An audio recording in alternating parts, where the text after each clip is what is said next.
Here's another look at them over the jump. In stage 5, Fecken took another 9 seconds off Gemmell, extending his lead at the top of the standings. Reuter consolidated his lead in N4 by going fastest by 13 seconds. Stay with us for more action from the Osram Rally after the break. Crude test of man and machine, stretching over 36 kilometres to the northeast of the Wetstorp.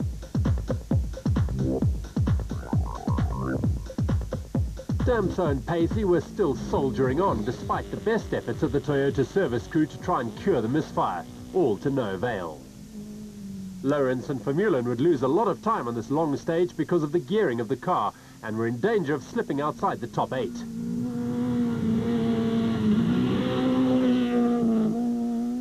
John and Douglas Williams in the privateer Polo were now snapping at their heels.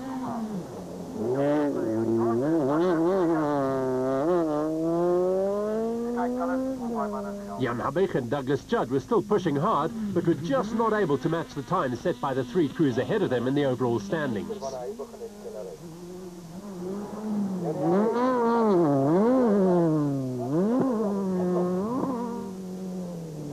The super-fast and consistent Johnny Gemmell and Peter Marsh were involved in a huge tussle with Kuhn and Hodgson for second place, with the Toyota pair just going 1 second slower in this stage than the Volkswagen crew.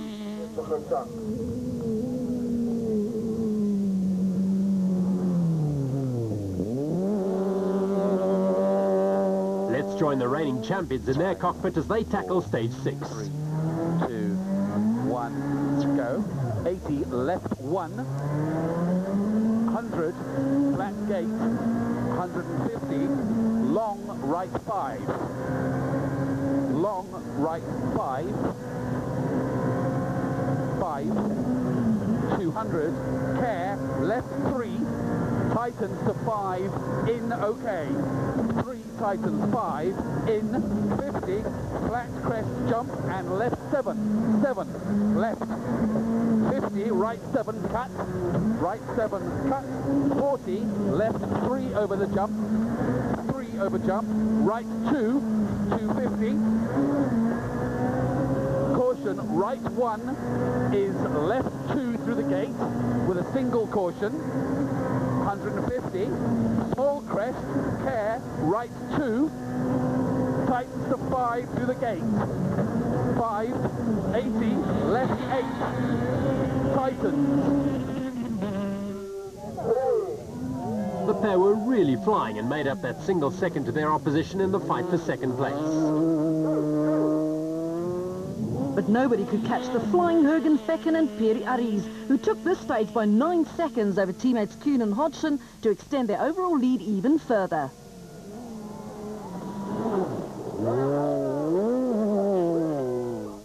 Duplessis and Lefkowitz lost about 2 minutes in the stage due to a puncture. The Vaughan couple were having a good run in their Class N4 Mitsubishi Lancer, as were Hein Latergan and Johan van der Merwe in the Diesel Golf. Ryan and Van Heerden were still baffled about the lack of performance they were getting from their Subaru. The reigning champions had dropped behind Duplessis and Lefkowitz to 4th in N4.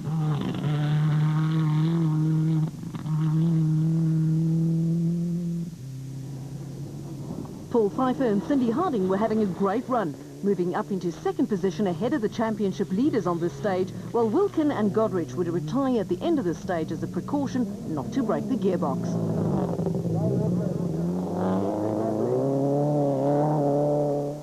Fernando Reuter and Gerhard Sneyman had the bit between their teeth, knowing that they could hammer their advantage home in this long stage. They duly won the stage. Here's Tony Ball and Alan Bissett in the Bulwer Park Golf, 3rd in A7.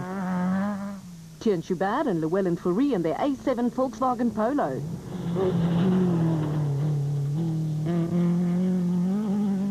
Chris de Wit and Dean Redlinghuis, 2nd in Class A7 at this point. Michael Houghton and Henny Boertes. Unfortunately, they would retire at the end of this stage. Rodney Versace and Arno Legrancy would also see their rally cut short at the end of this stage.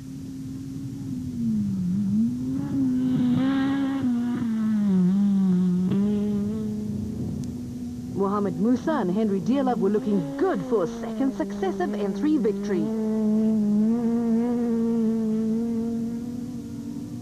Craig Trott and Carolyn Swan, third in Class A6 at this point. Stage 6 would also claim Eugene Lawrence and Derek Jacobs in their Toyota Conquest. Sally de Tooy and Gert Jansen van Rensburg leading Class A6 at this point.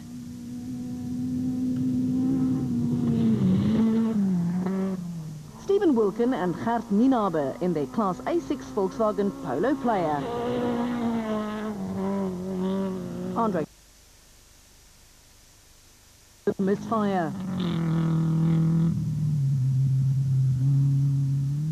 Pete Buckus and Tommy de Tooy looking good for a podium finish in A5. Just behind them, Chart Conradi and Elvin Kutsia in their Toyota Taz. Leading A5, Gugu Zulu and Carl Peskin.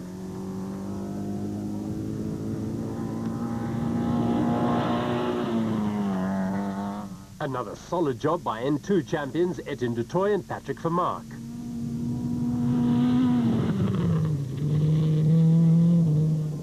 A welcome break for the drivers and co-drivers as the service crews get to work. Etienne had a flat wheel and the whole back suspension broke off, or actually the disc and the caliper and everything. There's a lot of wire and stuff on the hub itself, so we're going to change the whole hub. It's a lot of work, but we'll try and finish it in 20 minutes. We had a flat wheel about 15 k's from the end, and I drove it, and then about 1.5 k's, 2 k's from the end. The rim it disintegrated over rocks and stuff, and hit the caliper off and the disc. So I had to do the whole second stage now without any brakes. I lost another 1.5 minutes. At least the sump is sorted, but nowhere to be seen. We can maybe get up to 7th place again. Terminal problems also for Etienne's brother Eugene with his A6 Toyota Conquest.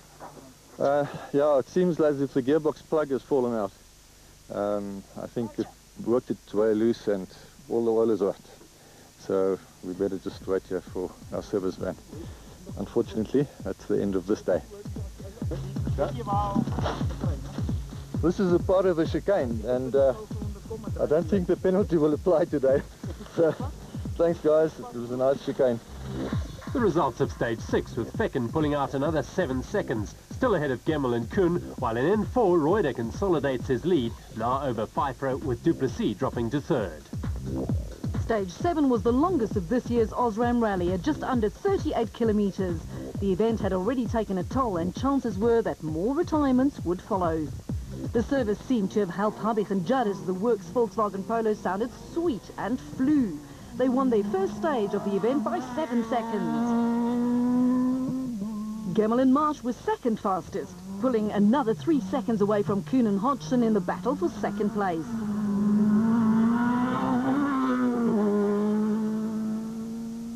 The reigning champions were now looking over their shoulders as they knew Habich and Judd were on the attack. They nevertheless gave up 10 seconds to their 4th place teammates at the end of this stage. Rally leaders Jürgen Fecken and Peri Aries had a throttle problem in this stage, running at half throttle for about 6 kilometres. But they had such a comfortable lead that it didn't really matter. They set the 3rd fastest time. The hard work of the Toyota service crew seemed to have paid off for Damso and Paisley, as they went only 1 second slower than Fecken and Aries on the stage. Now 8th overall, Lawrence and Vermeulen set out to catch the privateer Williams pairing in the front of them. It was going to be a tall order though, with more than 2 minutes to make up in 4 stages.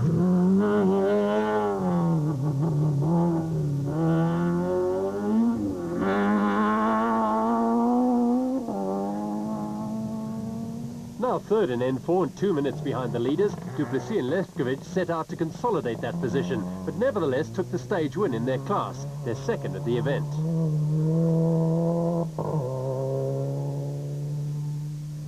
On board now with N4 leaders Fernando Reuter and Gerard Snyman. Left 7, bad crest. 330, double caution, bump crest mid down. Double caution, crest mid down. Into right 8. Into right 8. Left 1 crest. left 3, 50 cut, keep well right, crest turn left 8, through gate, crest turn left 8 through gate, 500, care right 5, in, left 7 in, 250, care right 5 in, left 7 in, 200 cut kink, right 3 tightens to 7, bad dip, right 3 tightens to 7, bad dip, 60 left 5 in over gate, left 5 in gate, 40 straight bump. Paul Pfeiffer and Cindy Harding in a solid second position in Class N4 at this point.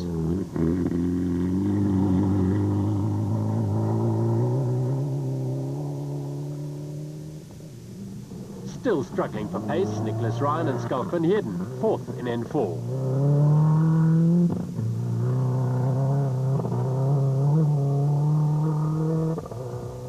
The giant killers of South African rallying, Mark Cronje and Chris Birkin, runaway leaders in Class A7.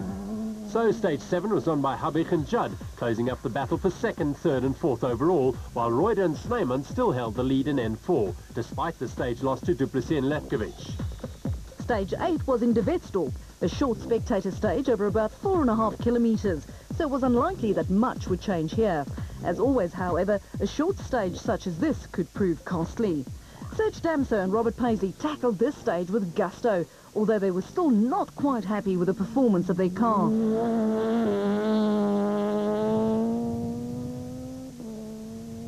Habig and Judd once again flew, but the stage distance was too short to make any meaningful difference.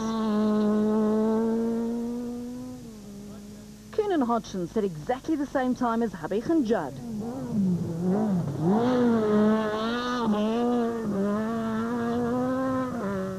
Lawrence and Vermeulen went a second faster than the previous two crews, with their short gear ratios obviously working well for them on this stage.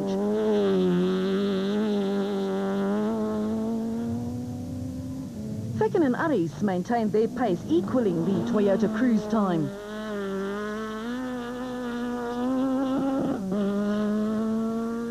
Gemmell and Marsh, however, knew their second place wasn't all that safe, and they put in the fastest time of all on this stage, albeit by only a second.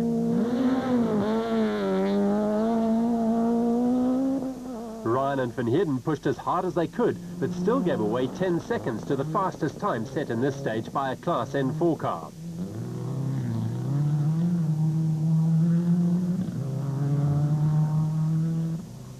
Du Plessis and Lefkovich knew they had nothing to gain by pushing too hard and gave away a few seconds to the two crews ahead of them. Pfeiffer and Harding went 2 seconds faster than Du Plessis and Lefkovich, but that was still not enough to narrow the gap to the leaders. Reuter and Snyman took their 5th class stage win out of 8 to extend their lead in N4 by another 4 seconds.